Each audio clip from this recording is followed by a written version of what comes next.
தளபதி விஜய் சாரை வந்து அவ்வளோ பூஸ்ட் பண்ணி அவ்வளோ திட்டி இந்த இனத்துக்காரங்க இந்த குரூப்காரங்க படம் பார்க்கறதுக்கெல்லாம் படம் பண்ண ஆரம்பிச்சிட்டாங்க. பாலா சார் கிட்ட போனவங்க எல்லாருமே வந்து ஒரு வடிவமா வெளியில வந்துருவாங்க. மகாராஜா இப்போ உங்களுக்கு எவ்வளோ ஒரு பேர் கொடுத்துருக்கோ அந்த பேரை கொஞ்சம் கூட குறைக்க மாட்டேன்னா அதுக்கு ஈக்குவலாக ஒரு பேர் கிடைக்கும். தளபதி விஜய் சார் படமாக இருக்கட்டும் அவரே இறங்கி ப்ரொமோஷன் பண்ணுவார். சூப்பர் ஸ்டார் ரஜினி சார் படம்னா அவரே இறங்கி ப்ரொமோஷன் பண்ணுவார். வித்தின் ஒரு ½ அன் ஹவரில் நல்ல ஒரு க்ளோஸ் ஃப்ரெண்ட் மாதிரி ஆகிட்டார். மாமச்சா மாதிரி ஷோல்டர் மேலே கையை போட்டு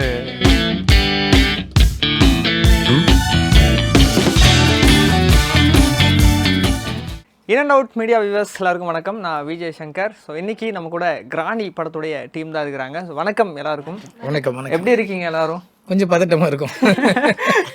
வை பதட்டம்? ஏன்னா அவங்க ப்ரொடியூசர் நான் டேரக்டர். ஓகே, இப்போ படம் Jan 30 ரிலீஸ் ஆக போகுது. பதட்டம் அப்படிங்கிறத தாண்டி உங்களுக்கு எந்த அளவுக்கு ஹாப்பியாக இருக்குது? அண்ட் ஆல்ரெடி ப்ரெஷ் ஷோலாம் போயிருக்கு. ஸோ ரெஸ்பான்ஸ் எப்படி வந்திருக்கு இப்போ வரைக்கும்? ஆக்சுவலி சொன்னால் நிறைய சந்தோஷம். ஏன்னா ஃபஸ்ட்டு வந்து ஒரு படத்தை கம்ப்ளீட் பண்ணுறதுன்றது இன்றைய காலத்தில் ரொம்ப கஷ்டம். நம்ம நினச்ச படத்தை நினச்ச மாதிரி எடுக்கிறதுன்றது ஒரு பெரிய டாஸ்க்கு. அதுக்கப்புறம் அந்த படத்தை வந்து ஸ்க்ரீனுக்கு கொண்டு வரதுன்றது மிகப்பெரிய இமாலய டாஸ்க்கு இந்த காலத்தில். ஏன்னா நம்மளுக்கு எவ்ரி இயர் தெரியும் 150-200 படங்கள் வந்து எப்படி ரிலீஸ் பண்ணுறது தெரியாமல் நிற்கிறாங்க. அதுக்கு வந்து ஒரு ப்ரொடியூசர் ஸ்ட்ராங்காக நின்று அது என்ன நடந்தாலும் கொண்டு வரணுன்றது ஒரு ப்ரொடியூசர் கையில் இருக்குது. அப்படி ஒரு ப்ரொடியூசர் எனக்கு கிடைச்சாங்க, விஜயமேரி மேடம். அதை தாண்டிட்டு இப்போ எங்களோட இப்போது ப்ரெஷ் ஷோ போடுற அன்றைக்கி எவ்வளோ டேரக்டருக்கும் ஒரு பதட்டம் இருக்கும். எஸ்எஸ்சி எக்ஸாமோட ரிசல்ட் வர மாதிரி. நேற்று ப்ரெஷ் ஷோ பார்த்துட்டு எல்லா லெஜெண்டரி ரிப்போர்ட்டர்ஸுமே நல்ல அப்ரிஷியேஷன் பண்ணாங்க. அவங்க ஹார்ட்லேருந்து பண்ணாங்க. எல்லாருமே ஒரு நல்ல படம் பார்த்தோன்னு சொன்னாங்க. அப்போது ஒரு அப்பாடான்னு இருந்தது. ஆனால் அது ஒரு மணி நேரம் கூட இல்லை எங்களுக்கு அந்த சந்தோஷம். தேட்டருக்கு வருது, ஆடியன்ஸுக்கு இதை கொண்டு போய் சேர்த்தோமா அப்படின்னா எங்களுக்கு புரியல. ஏன்னா எங்களால் என்ன முடியுமோ, ஏன்னா இந்த படத்தை அவங்க அவ்வளோ கஷ்டப்பட்டு எடுத்திருக்காங்க. அதை தாண்டி ஸ்க்ரீனுக்கு கொண்டு வந்தாச்சு. ஆனால் இப்போ இதை ஆடியன்ஸ் கிட்ட கொண்டு போய் இந்த படத்தை சேர்த்துருக்கோமானா எங்களுக்கு புரியல. ஆக்சுவலி கரெக்டாக போய் சேர்த்துட்டோமான்னு தெரியல. ஏன்னா இன்றைக்கி ப்ரொமோஷன்ற ஒரு இடத்துல வந்து பெரிய பெரிய பிராண்ட்ஸு, பெரிய பெரிய கம்பெனிகள், தளபதி விஜய் சார் படமாக இருக்கட்டும் அவரே இறங்கி ப்ரொமோஷன் பண்ணுவார். சூப்பர் ஸ்டார் ரஜினி சார் படம்னா அவரே இறங்கி ப்ரொமோஷன் பண்ணுவார்.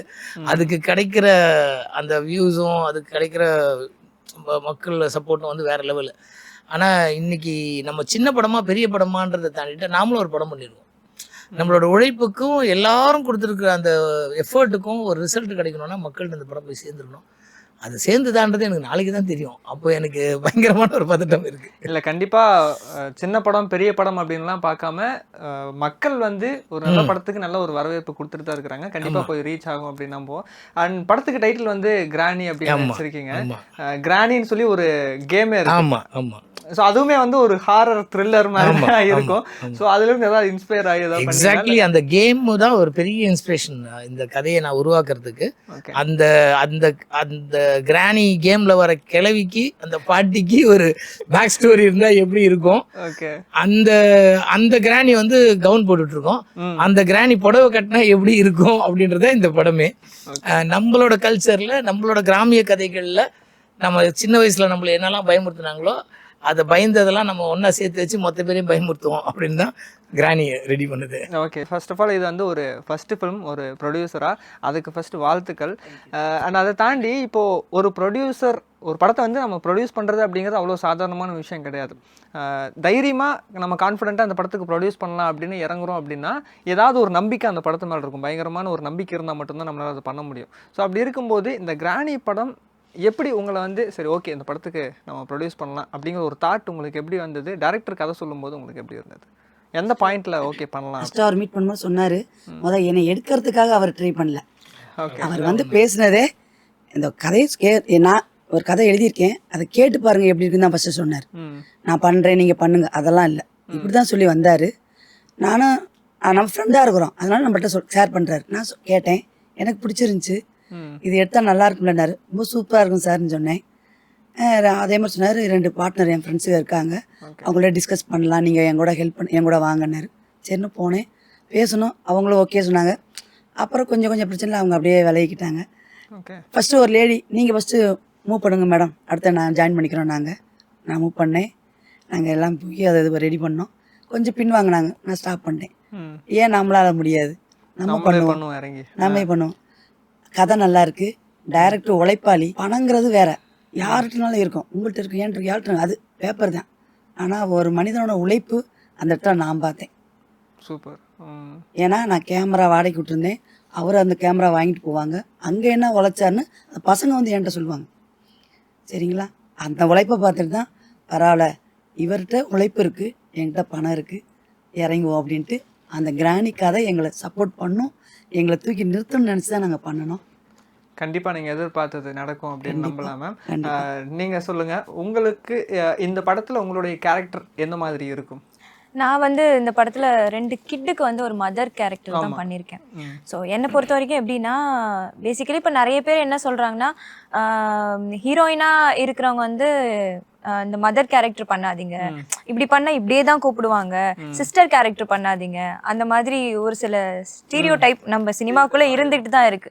ஸோ எனக்கு அதை உடைக்கணுங்கிறது முன்னாடியில இருந்தே இருக்கிற ஒரு விஷயம். அதே மாதிரி இந்த ஹீரோயினா இப்படி குண்டா தான் இருக்கணும், குண்டா இருக்கக்கூடாது, ஒல்லியா தான் இருக்கணும், கருப்பா இருக்கக்கூடாது, வெள்ளையா இருக்கணும், இந்த மாதிரி விஷயங்கள் எல்லாம் உடைக்கணுங்கிறதுலாம் நான் ரொம்ப தெளிவா இருக்கிறேன். ஸோ அப்படி இருக்கும்போது வந்துட்டு சார் எனக்கு கால் பண்ணி ஃபர்ஸ்ட் சொன்னதே வந்து, அம்மா இது ஒரு த்ரில்லர் ஃபிலிம், 2 கிட்டுக்கு அம்மாவா பண்ற மாதிரி இருக்கும், உங்களுக்கு ஓகேவா? நான் ஒண்ணுமே சொல்ல, ஓகே சார், அதெல்லாம் ஒன்றும் பிரச்சனை இல்லை சார், நான் பண்றேன், எல்லாமே நடிப்பு தானே நம்மளுக்கு அப்படின்னு சொல்லிட்டு அதுக்கப்புறமேல வந்து ஒரு த்ரில்லர் ஃபிலிம் அப்படின்னு மட்டும் தான் சொன்னாங்க. மற்றபடி ஸ்டோரிலாம் எதுவும் நான் கேட்கவே இல்லை. ஏன்னா அதுக்கு டைமும் இல்லை சொல்ல போனா. சார் எப்படின்னா ஓடிக்கிட்டே இருப்பாரு. இப்பயே நீங்க பாத்திருப்பீங்க, இந்த நிமிஷம் வரைக்கும் ஓடிக்கிட்டே தான் இருக்காங்க. அப்ப செட்ல எப்படி இருந்திருப்பாங்கன்னு யோசிச்சு பாருங்க.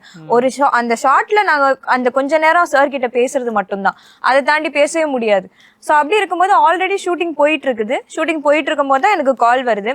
கால் பண்ணி, அம்மா ஸ்கிரிப்ட் எல்லாம் சொல்றதுக்கு நேரம் இல்லை, நாளைக்கு வந்து கிளம்பி வாங்க, ஷூட்டிங் ஆல்ரெடி போயிட்டு இருக்கு கேரளால, காலையில உங்களுக்கு டிக்கெட் போறோம், ஃபிளைட் ஏறி வந்து இறங்குங்க கோயம்புத்தூர்ல. இதுதான் அவர் சொன்னது. த்ரில்லர் ஃபிலிம் உங்களுக்கு ஓகேவா, இந்த கேரக்டர் உங்களுக்கு ஓகேவா? எனக்கு ஓகே சார். அப்புறம் சில வார்த்தைகள் பேசும்போதே வந்து ஓரளவுக்கு ஜட்ஜ் பண்ணிடலாம். எனக்கு சார் மேல வந்து ஒரு நம்பிக்கை இருந்துச்சு. அவர் சொல்லும் போதே நம்மள்ட்ட கேட்குற விதமா இருக்கட்டும், பேசுற விதமா இருக்கட்டும், அதுலேயே புரிஞ்சுது. ஓகே சரின்னு சொல்லிட்டு கண்ணை மூடிட்டு தான் போனேன். போகும்போது ஒரு பதட்டம் இருக்கும் இல்லையா? ஏன்னா இதுல வந்து கஜராஜ் சார் இருக்காங்கன்னு சொன்னாங்க, அப்புறம் வடிவமா இருக்காங்கன்னு சொன்னாங்க, இவங்கெல்லாம் பண்றாங்க. அப்படிங்கும்போது ஒரு பதட்டம், பயம் இருந்துட்டே இருந்துச்சு. நாளைக்கு நம்ம போய் பண்றோம், எந்த இடத்துலயும் ஒரு டேக் அதிகமா எடுத்துடக்கூடாது, டைரக்டருக்கும் சிரமத்தை கொடுத்துடக்கூடாது, அவங்களோட பண்ணும்போது எக்ஸ்பீரியன்ஸ் ஆர்டிஸ்ட், அவங்க நம்ம கிட்ட என்ன எதிர்பார்ப்பாங்க அப்படிங்கிற ஒரு விஷயம்லாம் இருந்தது. ஸோ பயத்தோட தான் நான் போனேன். போனோடனே ஃபர்ஸ்ட் டே வந்தோடனே சார் கிட்ட எப்படியாவது அந்த ஸ்கிரிப்ட் எல்லாம் வாங்கி உட்காந்து என்ன கதை என்னன்னு தெரிஞ்சுக்கணும், அதுக்கப்புறம் ஸ்கிரிப்டே அது கேட்கணும் சார் கிட்ட. முன்னாடியே நம்ம பேப்பரை கொஞ்சம் ரெடி பண்ணிடலாம், பெர்ஃபார்மன்ஸ் என்னவோ அதை ரெடி ஆயிக்கலாம் அப்படின்ட்டு. ஆனா வந்தோன்னு பார்த்தா செட்ல தான் சாரை ஃபர்ஸ்ட் மீட் பண்றேன். போனா பேட் கிடையாது, ஸ்கிரிப்ட் எதுவும் கையில இல்ல, ஃபுல்லாவே ஒரு மைண்ட்ல இருக்கும், இதுதான் கதை, இந்த ஷார்ட் அடுத்தது இது போகுது, இது போகுது அப்படின்னு சொல்லிட்டு. ஸோ நல்லா இருந்துச்சு. போனோடனே பார்த்தீங்கன்னா ரொம்ப டைலாக்ஸ்லாம் கிடையாது படத்தில். எனக்குன்னு இல்லை, யாருக்குமே அவ்வளோ டைலாக்ஸ் கிடையாது. எல்லாருமே மேக்ஸிமம் எங்களோட எமோஷன்ஸ்லாம் ஆடியன்ஸ்க்கு கன்வே பண்ணுற மாதிரி இருக்கும்.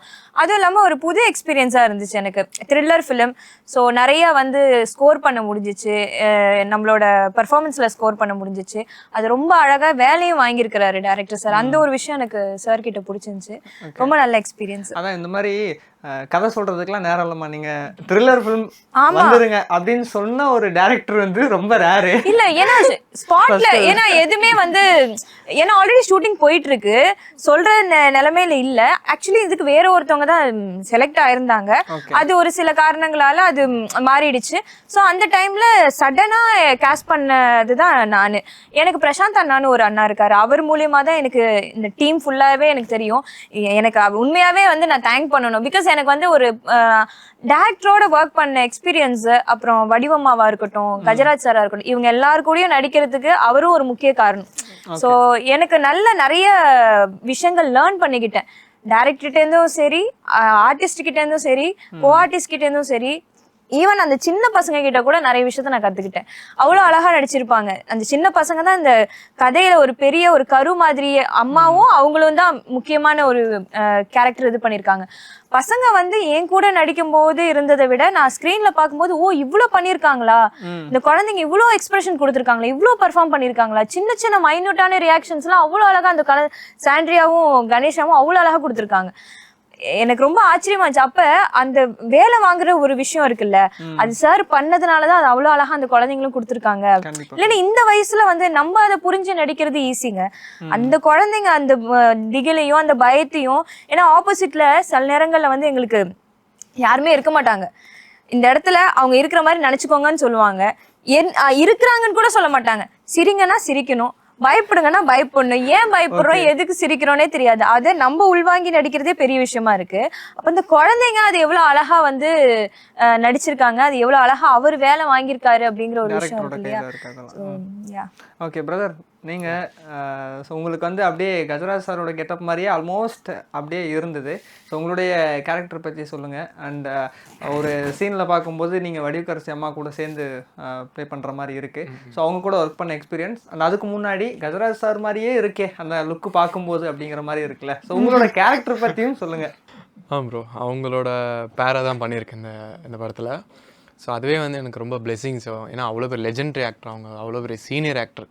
ஸோ அவங்ககிட்ட நம்ம நிறைய கற்றுக்க வேண்டியது. அவங்க சின்ன வயசுல பார்த்து ஒரு பயத்தோடவே பார்த்துருக்கோம் நிறைய இடத்துல, நிறைய படத்துலையும், ஒரு முக்கியமான படத்துலையும். ஸோ அதை பிரேக் பண்ணி ஒரு 25 வருஷத்துக்கு அப்புறம் அந்த பயம் இருந்துச்சுன்னா, இதுக்கு மேலே ஒரு 30 to 50 இயர்ஸ்க்கு இந்த பயம் பேசப்படும். அம்மாவோட லுக், அம்மாவோட அவுட்புட் பார்த்திங்கன்னா வேறு மாதிரி இருக்கும்.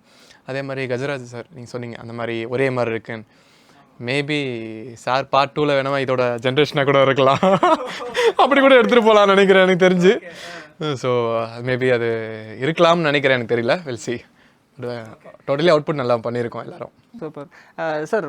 ஃபஸ்ட்டு நம்ம இந்த த்ரில்லர் அப்படிங்கிற ஒரு ஜானரில் நம்ம ஒரு படத்தை வந்து கொண்டு போய் கொடுக்கலாம் அப்படிங்கிற ஒரு தாட் எல்லாருக்கும் வருமா அப்படிங்கிறது தெரியல. ஏன்னா சும்மா ஜாலியாக ஒரு என்டர்டெயின்மெண்ட், ஒரு ட்ராமா மாதிரி ஒரு படத்தை நம்ம எடுத்து கொடுத்துருவோம் அப்படின்னு இருக்கும்போது த்ரில்லர் நீங்கள் ஏன் சூஸ் பண்ணீங்க? அண்ட் அதே மாதிரி அந்த ஒரு பர்டிகுலர் கேரக்டருக்கு வடிவுக்கரசி அம்மா தான் கரெக்டாக இருப்பாங்க. ஏன்னா நமக்கு வடிவுக்கரசி அம்மாவை பார்க்கும்போது இந்த அருணாச்சலம் படத்தில் இருக்கிற மாதிரி சேம் அதே மாதிரி இருக்காங்க. ஸோ அங்கே ஒரு பயத்தை கொடுத்தாங்கன்னா அதே மாதிரி இங்கே போஸ்டர் பார்க்கும்போதே வருது. ஸோ அதை பற்றி சொல்லுங்கள், வடிவுக்கரசி அம்மா எப்படி உள்ள அன்போடானாங்க? இல்லை, ஆக்சுவலாக நான் வந்து ஒரு 9 இயர்ஸ்க்கு அப்புறம் கம்பேக் டு ஸ்க்ரீன்.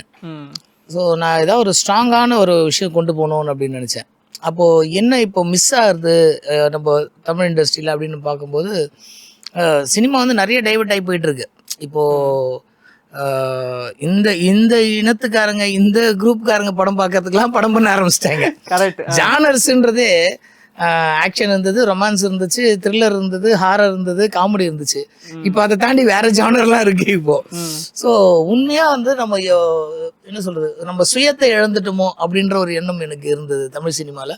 ஸோ நம்ம எதை மிஸ் பண்ணிட்டோம்னு யோசிச்சு, எதை எல்லாரும் மறந்துட்டாங்கன்னு யோசிச்சப்போ எனக்கு ஏன்னா பேயெல்லாம் காமெடி ஆகிப்போச்சு. பேயெல்லாம் பார்த்தோம்னா மரியாதையே இல்லாமல் போயிடுச்சு பேய்க்கலாம். ஆமாம். ஸோ அப்போ ஒரு ப்ராப்பரான ஒரு ஹாரர் வந்து ரொம்ப வருஷம் ஆச்சு நம்ம தமிழ் சினிமாவில். அப்படியே யாராவது ஹாரர் பண்ணால் கூட அந்த மேலே ஒரு நம்பிக்கை இல்லாமல் நடுவில் ஒரு 4 காமெடி சீனு 2 டான்ஸ் எல்லாம் வச்சு தான் ஹாரர் போகிறாங்க. ஸோ அது இல்லாமல் ஒரு பியூர் ஹாரர், நம்ம இங்கிலீஷில் வர லைட்ஸ் அவுட் மாதிரி, பாரி மாதிரி, ஒரு தும்பாடு மாதிரி, நம்ம ஏன் ஒரு ப்ராப்பர் ஹாரர் பண்ணக்கூடாது? ஏன்னா நம்ம ஊரில் இல்லாத கதைகளா, நம்ம கிராமங்களில் இல்லாத கதைகளா அப்படின்ற ஒரு ஐடியாவில் தான் ஒரு ஹாரர் பண்ணுவோம் அப்படின்னு நினச்சேன். அதுக்கு எனக்கு அதை நான் நினச்சிக்கிட்டு மொபைல் எடுத்து பார்த்துட்டு இருக்கும்போது, நான் எப்போ ரெகுலராக கேம் விளையாடிட்டு இருப்பேன். அந்த கிராணி கேம் எடுத்து விளையாடும் போது இந்த கிழவிக்கு பண்ணா என்ன அப்படின்னு தோணி அதை வச்சு பண்ணப்பட்டது தான் கிராணி ஸ்கிரிப்ட். அந்த ஸ்கிரிப்டை ஃபுல்லாக பண்ணிட்டு இது யார் பண்ணலாம் அப்படின்னு யோசிக்கும்போது வேற ஆப்ஷனே தோணல. என்ன கேட்டால் அவங்க மட்டும் இல்லை, நான் இதில் காஸ்ட் பண்ணியிருக்கிற அத்தனை பேரும் இவங்க மட்டும்தான் லாஸ்ட் டைமில், நம்ம அபர்ணா மட்டும்தான் நம்ம லாஸ்ட் டைமில் பிடிச்சோம். அதுக்கு சில காரணங்கள் இருக்குது. அதர்வைஸ் மற்ற எல்லாருமே, நரேன் ஆல்சோ, நரேன் எனக்கு வந்து ரொம்ப நாளாக என் கூட ட்ராவல் பண்ணிட்டு இருக்காரு. பட் அவரோட கேரக்டருக்கு எனக்கு அவரை ஒரு இளமை ததும்ப ஒரு பையன் வேணும் அப்படின்னும் போதும் சரி, ஒரு ஊர் தலைவராக வந்து அந்த ஊரையே கட்டி காப்பாற்றணுன்ற ஒரு அந்த ஆர்வத்தோடு இருக்கிற ஒரு கேரக்டராக கஜராஜா சாரும் சரி, ரிட்டையர்ட் ஆகிற நேரத்தில் இன்னும் நம்மளுக்கு அந்த போஸ்டிங் கிடைக்கல, இன்னும் நம்மளுக்கு அந்த ப்ரமோஷன் கிடைக்கலன்ற ஆதங்கத்தில் எல்லாரையும் போட்டு டார்ச்சர் பண்ணுற ஒரு ஹெட் கான்ஸ்டபிள் சிங்கம்புலி சார் கேரக்டரும் சரி, புதுசாக ட்ரைனியாக வர ஐபிஎஸ் ட்ரைனியாக வர ஒரு எஸ்ஐ ட்ரைனிங்கில் ஒரு 3 மாதம் இருக்கிற கேரக்டர், அந்த நேரத்தில் அங்கே வர ஒரு விஷயத்த வந்து ஆர்வத்தோடு எடுத்து செய்கிற ஒரு இளைஞனா திலீபன் சாரும் சரி, இந்த 2 கிட்ஸு வாய் பேச முடியாத காது கேட்காத 2 கிட்ஸ் வந்து மிக ஆபத்தான ஒரு சூழ்நிலையில் மாட்டிக்கிற அந்த 2 பசங்க எல்லாருமே கடவுள் கிருபை, கடவுளோட ஆசீர்வாதம் எனக்கு அப்படியே அமைஞ்சாங்க. அதில் என்னோட ஏன்னா இவங்களெல்லாம் ஆல்ரெடி பார்த்துட்டோம் நம்ம. ஸோ நம்ம மைண்டில் அந்த கேரக்டர் யோசிக்கும் போது இவங்களாம் ஆட்டோமேட்டிக்காக வந்து உட்காந்தாங்க. அப்படி இந்த கேரக்டருக்கு வேறு ஆப்ஷனே இல்லாமல் உட்காந்தது தான் வடிவமா, வேறு ஆப்ஷனே கிடையாது. அவங்க ஒரு வேளை இதை பண்ண மாட்டேன்னு சொல்லி தான் அந்த படத்தை நான் எடுத்துருக்க மாட்டேன். உண்மைதான். ஓகே, அவ்வளோ கான்ஃபிடன்ட். ஆமாம், ஒருவேளை அம்மா வந்து இதை நான் பண்ணலைன்னு சொல்லியிருந்தாங்கன்னா, நாங்கள் 2 பேரும் கதை சொல்ல போகும்போது நானும் மேடமும் தான் போனோம். நான் எங்கே அம்மா முடியாதுன்னு சொல்லிடுவாங்களோன்னு ஒரு ஆர்டிஸ்ட்டை வச்சு இந்த கேரக்டர் நான் வரைஞ்சி அவங்கள ஒரு அது அம்மா கிட்ட நான் இன்னைக்கு சொல்லியிருக்கலாம், நான் இன்னைக்கு சொல்லலை. ஆக்சுவலி கிளியோபாட்ராவோட கதையில் சொல்லும்போது சொல்லுவாங்க, கிளியோபாட்ரா முத சீசரை போய் பார்க்கும்போது அந்த அம்மா ஒரு ரெட் கார்பெட்டில் சுற்றி அப்படி சர்றன்னு உருட்டி விட்டாங்களாம். அவர் காலு கிட்ட எழுந்து டம்மால் அந்த அம்மா நின்னாங்களாம். அப்போ விழுந்து அவர் தான் சீசர். அந்த மாதிரி அம்மா கிட்ட இந்த கதையை சொல்கிறதுக்கு போகும்போது, ஏன்னா இதில் கதையில் அவ்வளோ டாஸ்க் இருக்குது, அவர் கஷ்டம் அந்த கதை பண்ணும்போது. ஸோ எங்கள் அம்மா வேண்டான்னு சொல்லிடுவாங்களோன்ற பயத்தில் நான் ஒரு ஆர்டிஸ்ட்டை வச்சு வரைஞ்சி அந்த போர்டை ரெடி பண்ணி இதை மாதிரியே ஒரு ஸ்டாண்டி மாதிரி ஒன்று ரெடி பண்ணி அதை ஒரு துணி போட்டு மூடி நேராக கொண்டு போய் அம்மாட்ட அம்மா உங்களை பார்க்கணும்னு சொல்லிட்டு போயிட்டு தமால்னு ஓப்பன் பண்ணேன். அம்மா பார்த்து மிரண்டாங்க. என்ன இது நாங்கள் அம்மா நீங்கள் தான் இப்போ அடுத்து பண்ண போகிற படத்தில் நீங்கள் இந்த கேரக்டர் தான் பண்ணுறீங்க. அம்மா அங்கே ஃப்ளாட்டு. ஆமாம், அதுக்கப்புறம் கொஞ்சம் கொஞ்சமாக அம்மா கிட்ட உட்காந்து ஃபுல்லாக கதையை சொல்லி, அம்மா கதை ஐயா போதையா எனக்கு இப்போயே பாதி பயமாக இருக்கு. கதை சொல்லிகிட்டே இருக்கும்போது ஃபோன் வந்துச்சு அம்மாக்கு, ட்ருன்னு அடிச்சுது, அலறிட்டாங்க. எனக்கு இதுக்கு மேலே கதை சொல்லாத, நான் கண்டிப்பாக நடிச்சு தரேனாங்க. அப்புறம் மொல்லமாக மேக்கப்பை பற்றி சொல்லி அப்புறம் அந்த மேக்கப் டெஸ்ட் எடுத்து அதை கொஞ்சம் கொஞ்சமாக நகர்த்தி கொண்டு போய் அம்மா பண்ண வச்சோம். பட் ஒரு வேளை இன்றைக்கி சொல்கிற உண்மையான விஷயம், ஒரு வேளை அம்மா வந்து இந்த படம் இல்லைப்பா என்னால் பண்ண முடியாதுன்னு சொல்லியிருந்தாங்கன்னா இந்த படம் கிடையாது. 200% கிடையாது. வேற யாரையும் வச்சு காசு பண்ற ஐடியாவே கிடையாது. மேம் நீங்க சொல்லுங்க, இப்போ ஆல்ரெடி 7Gல பண்ணியிருக்கீங்கல்ல. ஆமா. ஸோ அதுவுமே ஒரு ஹாரர் த்ரில்லரான படங்கள் தான். ஸோ அடுத்தது இதுவும் அதே மாதிரி இருக்கு. ஆல்ரெடி சொன்னீங்க எனக்கு ஸ்டீரியோ டைப் பண்ணுறது வந்து கொஞ்சம் பிரேக் பண்ணும் அப்படிங்கிற மாதிரி. ஸோ இந்த மாதிரி கண்டினியூஸாக த்ரில்லர் படங்களில் போயிடுவோமோ, கேரக்டர் வைஸ் மாறினாலும் த்ரில்லர் படங்களில் சரி இவங்களை கூப்பிடலாம் அப்படிங்கிற மாதிரி எதாவது வந்துச்சுன்னா அதை எப்படி ஃபேஸ் பண்ணுவீங்க? And already Sonia Agarwal ma'am கூட ஒர்க் பண்ணியிருக்கீங்களா? ஸோ அவங்க கூட ஒர்க் பண்ண எக்ஸ்பீரியன்ஸ் நீங்கள் ஷேர் பண்ணிக்கலாம். இல்லை, இப்போ நீங்கள் வந்து அந்த மாதிரி எனக்கு ஒரு மைண்ட் செட் கிடையாது. அண்ட் ஆல்சோ நான் இது வரைக்கும் பண்ண படங்கள் பார்த்தீங்கன்னா த்ரில்லர் மட்டுமே பண்ணலை. இதுக்கு முன்னாடி 2 படங்கள் பண்ணியிருக்கேன். ஆமாம், ஒத்தோட்டு முத்தையா பண்ணியிருக்கேன். அதுக்கப்புறம் என்ஜாய் மூவி பண்ணியிருக்கேன். ஸோ இது எல்லாமே வேற வேற ஜானர்ல தான் எடுத்து பண்ணிட்டு இருந்தேன். ஸோ இது 7Gக்கு அப்புறம் இது நானே வந்து கிராணி வந்து அமையும் அப்படிங்கிறது நான் யோசிக்கவே இல்லை. அடுத்தது ஒரு த்ரில்லர்ல போவோம் அப்படின்னு சொல்லிட்டு யோசிக்கவே இல்லை. அண்ட் என்னை பொறுத்த வரைக்கும் என்னன்னா, எங்க பர்ஃபார்மன்ஸ் ஓரியன்டா இருக்கோ அதை நான் வந்து சூஸ் பண்ணணும்னு நினைக்கிற ஒரு ஆள். ஸோ பெர்ஃபார்மன்ஸ் இருந்துச்சுன்னா அது கண்ணை மூடிக்கிட்டு செய்யலாம், எங்க நம்ம ஸ்கோர் பண்ண முடியுங்கிறத தான் நான் அதிகமாக யோசிப்பேன். அண்ட் அங்கே வந்து 7G பொறுத்த வரைக்கும் அந்த க்ரூவுமே வந்து ரொம்ப ஜாலி ஃப்ரெண்ட்லியான க்ரூ தான். சோனியா அகர்வால் மேமாக இருக்கட்டும், ஸ்மிருதி அவங்களா இருக்கட்டும், அதுவுமே ஒரு நல்ல எக்ஸ்பீரியன்ஸ் தான். பட் அதுக்கும் இதுக்கும் அப்படின்னு எந்த கம்பேரிசனும் கிடையாது. பட் அது கம்ப்ளீட்லி ஹாரர், இது வந்து நம்மளது ஹாரர் கிடையாது. இது வந்து கம்ப்ளீட்லி த்ரில்லர். பார்க்கறதுக்கு உங்களுக்கு ஹாரர் மாதிரி தெரியுது, ஆனால் அது வந்து ஒரு மிரட்டுற படமாக தான் இருக்கும். ஸோ ஆமாம், ரெண்டுமே ஒரு டிஃப்ரெண்ட் எக்ஸ்பீரியன்ஸ் தான். கம்பேரிசன் தாண்டி சோனியா அவர்கள் மேம் வந்து நம்ம முன்னாடியிலேருந்தே பார்த்துருப்போம். 7G ரெயின்போ காலனி அங்கேருந்து பார்த்துருப்போம். அதுக்கப்புறம் 7G அப்படிங்கிற ஒரு படத்தில் நீங்கள் ஒர்க் பண்ணுறீங்க. ஸோ அவங்க கூட ஒர்க் பண்ண எக்ஸ்பீரியன்ஸ் எனக்கும் மேமுக்கும் வந்து ஒரே ஒரு இடத்துல தான் சீன் வந்து வரும். பார்த்தீங்கன்னா அவங்களுக்கு மேக்ஸிமம் என்ன ஒரு இடத்துல மிரட்டியிருப்பாங்க. அந்த இடத்துல மட்டும்தான் மேமோட சேர்ந்து நடிக்கக்கூடிய வாய்ப்பு எனக்கு கிடைச்சிது. மற்றபடி வந்து க்ரூவோட தான் அதிகமாக இருந்தாங்க.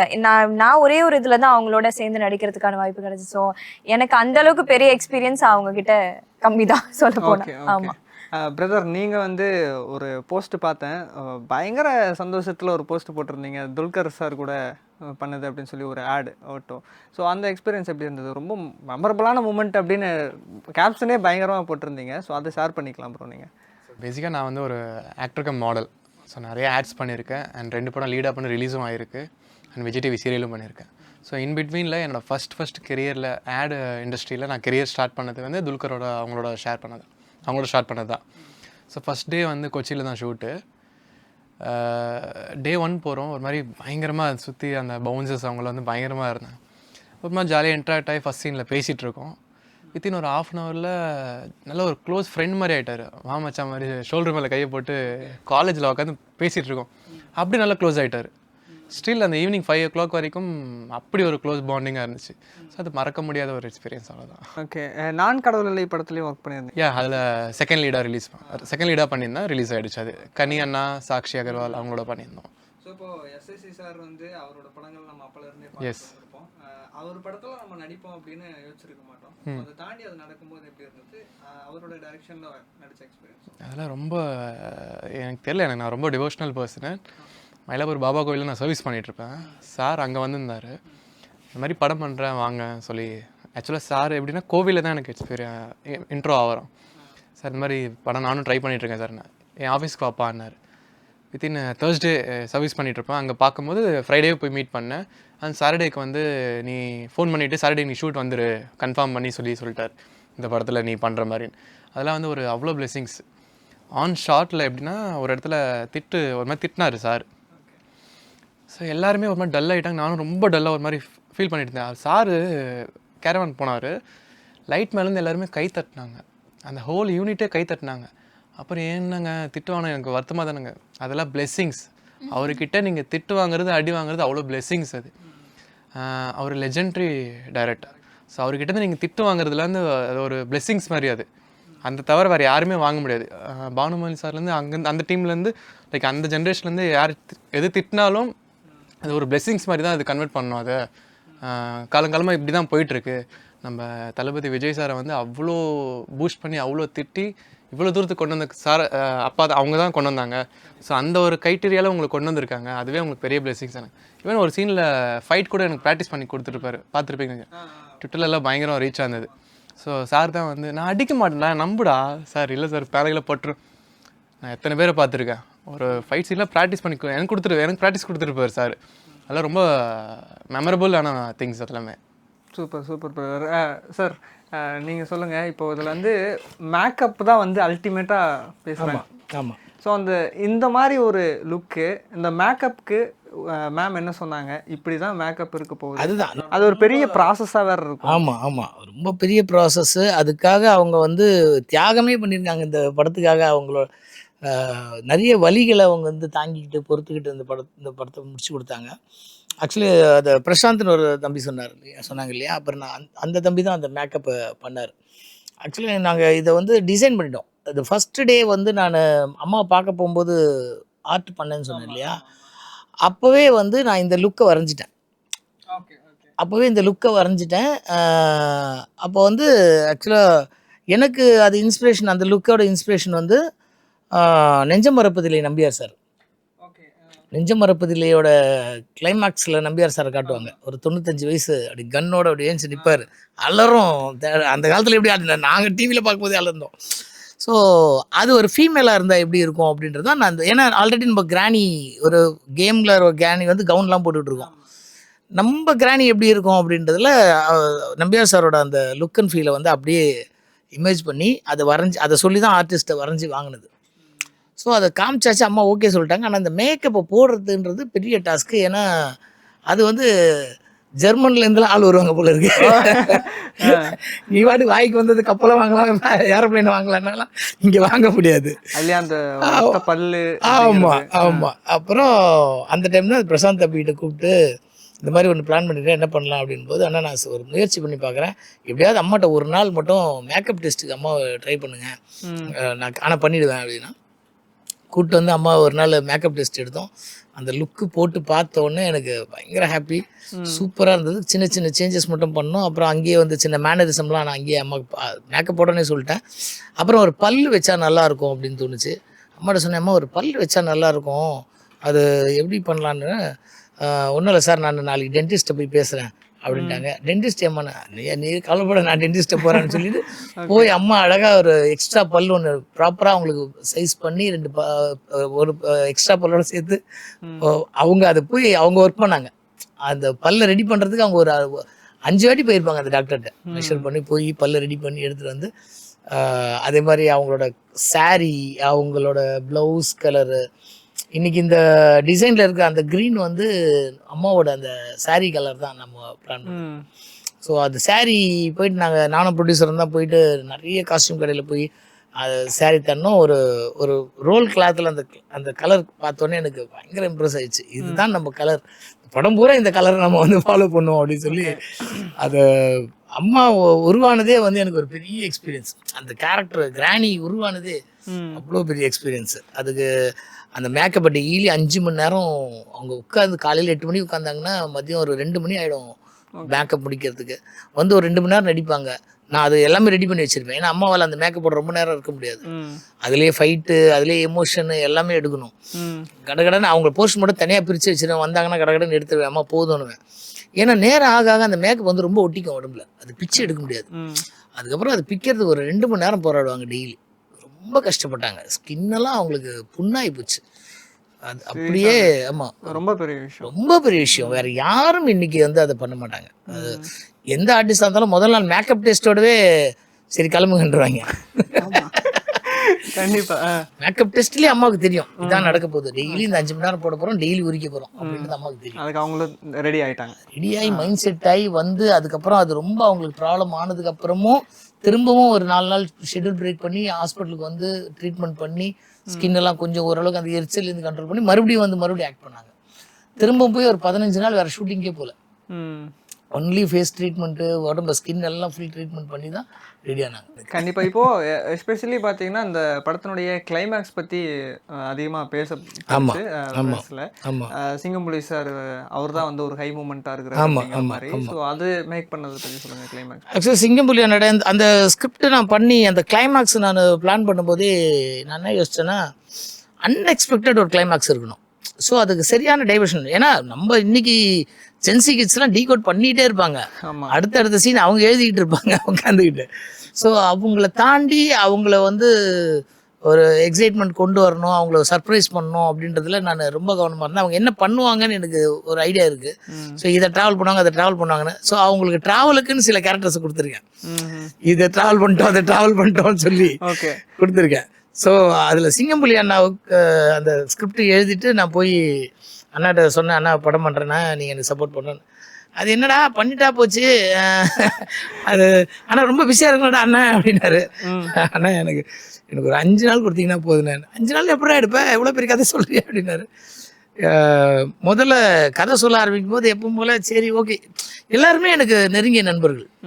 ஸோ இவனுக்காக ஒன்று பண்ணுவோன்ற மைண்ட் செட்டில் அண்ணன் கதை கேட்டார். அப்போவும் நானும் ப்ரொடியூசர் தான் போயிருந்தோம். கதை கேட்டு இருந்தார், அப்படியே உட்காந்து இருந்தார். அப்படியே கதை சொல்லி அப்படியே செகண்ட் ஹாஃப் ஓப்பன் பண்ணி அவர் கதை சொன்னோடனே அண்ணன் எழுந்து உட்காந்தாரு. கிளைமேக்ஸ் சொன்னோடனே அண்ணன் அப்படியே பார்த்தாரு, டே சொன்ன மாதிரியே திருவியாடா அப்படின்னாரு. நான் இப்போ ஒரு ப்ராமிஸ் பண்ணேன், அண்ணா மகாராஜா இப்போ உங்களுக்கு எவ்வளோ ஒரு பேர் கொடுத்துருக்கோ அந்த பேரை கொஞ்சம் கூட குறைக்க மாட்டேன்னா, அதுக்கு ஈக்குவலாக ஒரு பேர் கிடைக்கும். அது நீங்கள் நிச்சயமாக அந்த படம் முடிச்சதுக்கப்புறம் எனக்கு சொல்லுவீங்கண்ணே அப்படின்னு சொன்னேன். அதை நான் பண்ணியிருக்கேன்னு நினைக்கிறேன்.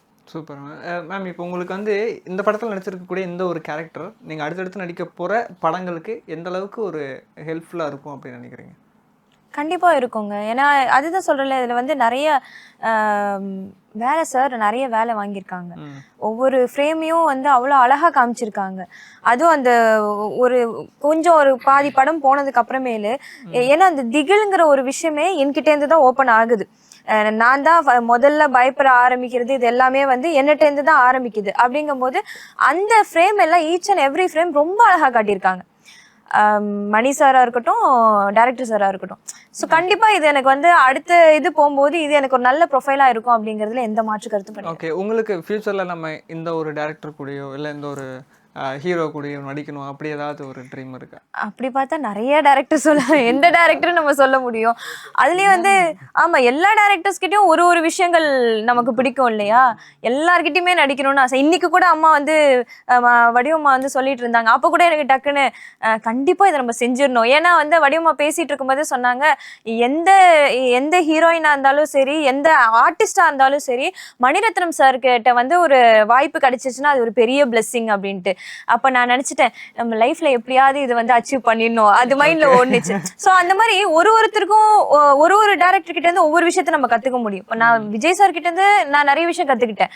அவங்க வந்து வேலை வாங்குற ஒவ்வொரு ஃப்ரேம்லயும் அவர் வைக்கிற இதுல இருந்து நடிப்புலயுமே எவ்வளவு இம்ப்ரூவ்மெண்ட் பண்ணணும் அப்படிங்கிறது நம்ம எந்த கூத்துப்பற்ற போகல எங்கேயுமே போல, நமக்கு எல்லாமே வந்து ஒவ்வொரு டைரக்டர்ஸ் கிட்ட தான் நம்ம ஒரு குருவா நம்ம எல்லாமே கத்துக்க போறோம். அப்படிங்கும் போது கண்டிப்பா எல்லா டைரக்டர்ஸ் கிட்டயும் ஒரு விஷயங்கள் இருக்கும். அதனால இதுல யாரையுமே நான் வந்து முன்ன பின்னன்னு சொல்ல முடியாது. அதுல ரொம்ப எனக்கு பிடிச்ச படம் அப்படின்னு பிடிச்ச ஒருத்தர் அப்படின்னா ரொம்ப ஃபேவரட். என்ன காரணம் அப்படின்னா பாலா சார் கிட்ட போனவங்க எல்லாருமே வந்து ஒரு வடிவமா வெளியில வந்துருவாங்க அப்படின்னு ஒரு சொல்லுவாங்க இல்லைங்களா.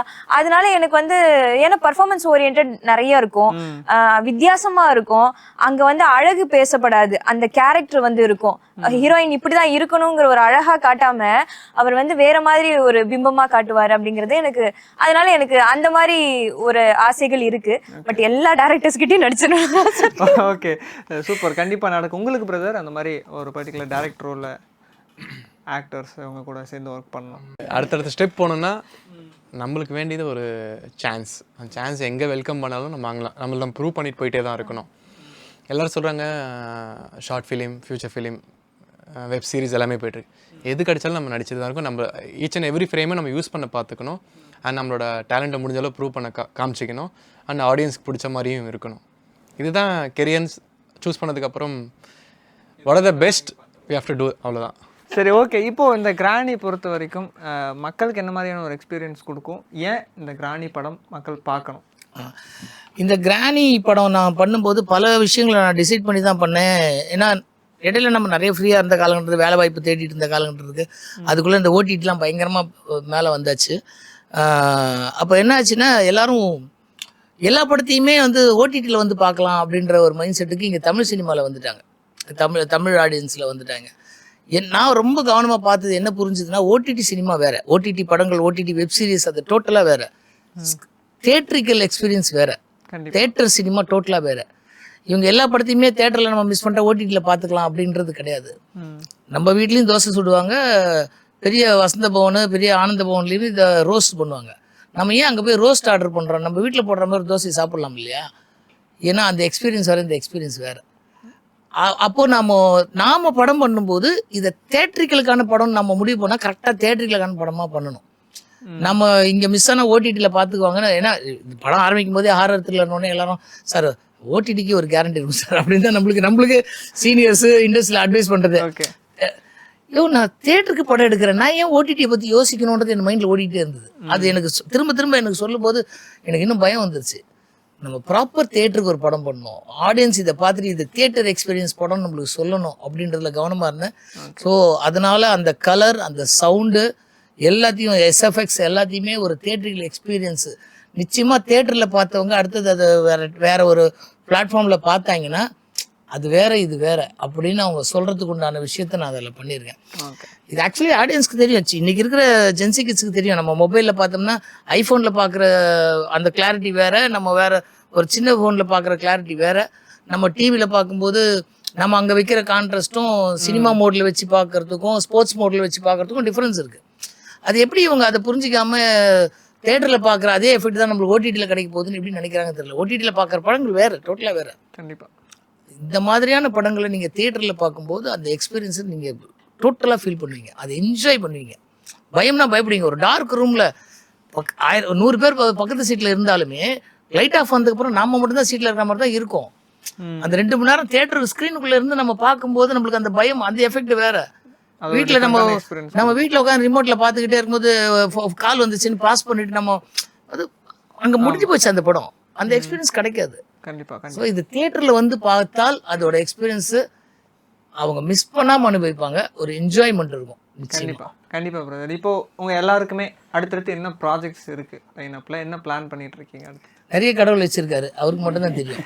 ஓகே, நீங்கள் அடுத்து ப்ரொடியூஸ் பண்ணுறது, இந்த படத்துக்கு அப்புறம் நீங்கள் அடுத்து ப்ரொடியூஸ் பண்ணுறது ஏதாவது பிளான் வச்சுருக்கீங்களா? இல்லை ஆல்ரெடி ஏதாவது கதை கேட்டிருக்கீங்களா? அதெல்லாம் ஒன்றும் கேட்கல சார், ஒன்றும் ஐடியா இல்லை இப்போ எதுவுமே. ஓகே, நம்ம எதில் வந்தோமோ அது வந்து ஜெயிச்சு வரணும், அதுதான் மக்கள்கிட்ட போய் உங்கள் மூலயமா போய் சேரணும். கண்டிப்பாக. ஏன்னா இது சின்ன படம் பெரிய படம் இந்த வித்தியாசம்லாம் வேணாம் சார், எல்லாமே ஒன்று தான், எல்லோரும் கஷ்டப்படுறோம். எவ்வளோ படம் கீழே இருக்குது, அதெல்லாம் வெளியே வரணும், எல்லாரும் ஜெயிக்கணும், கண்டிப்பா நாமளும் ஜெயிக்கணும். நீங்கள் எங்களுக்கு சப்போர்ட் பண்ணுங்கள். கண்டிப்பா, மக்கள் எல்லாரும் இந்த படத்தை பார்க்கணும், அது தேட்டரில் பார்க்கணும். கண்டிப்பாக அவங்க போய் அதில் ஒரு 2 மணி நேரம் உட்காராங்கன்னா வெளியே வரும்போது ஒரு ஹாப்பியோடு தான் வருவாங்க. படம் நல்லா இருக்குன்னு தான் வருவாங்க. ஐயோ போய் காசு போட்டு வேஸ்ட் ஆயிடுச்சு, டைம் வேஸ்ட் ஆயிடுச்சு. இந்த இது ஒரு நீங்களே பார்த்துட்டு நாளைக்கு எனக்கு ஃபோன் பண்ணுவீங்க, கண்டிப்பா கண்டிப்பா மேடம் சூப்பராக இருக்குது, நான் சொல்கிறதுக்காக இல்லை, நீங்களா எனக்கு சொல்லணும். அதுதான் அதே மாதிரி நான் இவங்க சொல்கிறதுல யார் சொல்லி இப்போ சொல்லுவார் படம் நல்லா இருக்கா பார்த்தீங்கன்னா, நான் நீங்கள் சொல்லலாம் கேட்க மாட்டேன் சார், என் காதில் பஞ்சு இருக்குது சார், ஓகே நீங்கள் சொன்னால் நான் இப்போ வரைக்கும் கேட்க மாட்டேன் சார். மக்கள் எனக்கு மக்கள் சொல்லணும். ஓகே ஏன்னா நான் இதில் அனுபவம்லாம் எனக்கு கிடையாது, இதான் ஃபஸ்ட்டு அனுபவம். இதில் அவங்கள்ட்ட இருந்து வர காதில் வர அந்த சவுண்டு தான் என் காதில் கேட்கணும். அதுக்கு வெயிட் பண்ணிட்டு இருக்கேன். அதை கொண்டு போய் சேர்க்கறது உங்கள் கையில் இருக்குது. கண்டிப்பா எல்லாருக்கும் நன்றி. தேட்டரில் பாருங்கள். ஓகே உங்களுக்கு அப்கமிங் ப்ராஜெக்ட்ஸ் ஏதாவது லைனப்ல இருக்கா? இருக்கு, கண்டிப்பா பேசிட்டு இருக்கோம். அதை தாண்டி நீங்க சொன்ன மாதிரி எல்லா டேரக்டரும் நடிக்கணுங்கிற ஆசையும் இருக்கு. ஓகே அது வந்து யூனிவர்ஸ் தான் பார்க்கணும். இருக்குது ப்ரோ. ஒரு படம் வில்லனாக பண்ணியிருக்கேன். ஸோ அது டு பி ரிலீஸ்க்காக வெயிட் பண்ணிகிட்ருக்கேன். அண்ட் இன்னொரு படம் நான் ஹீரோவாக பண்ணியிருக்கேன். அதுவும் ரிலீஸ்க்காக வெயிட் பண்ணிகிட்ருக்கேன். Super super. காட் பிளெஸிங்ஸாக அப்படியே ட்ரை பண்ணுறோம். ஆல் தி பெஸ்ட் டீம் எல்லாருக்கும். ஸோ உங்களுடைய இந்த கிராணி படமும் சரி, அடுத்தடுத்து நீங்கள் பண்ணக்கூடிய எல்லா படங்களும் ஒரு மிகப்பெரிய வெற்றி அடையணும் அப்படின்னு எங்களோட டீம் சார்பாக கூப்பிடுவோம். கண்டிப்பாக கூப்பிடுங்க. Okay, thank you so much. Thank you so much.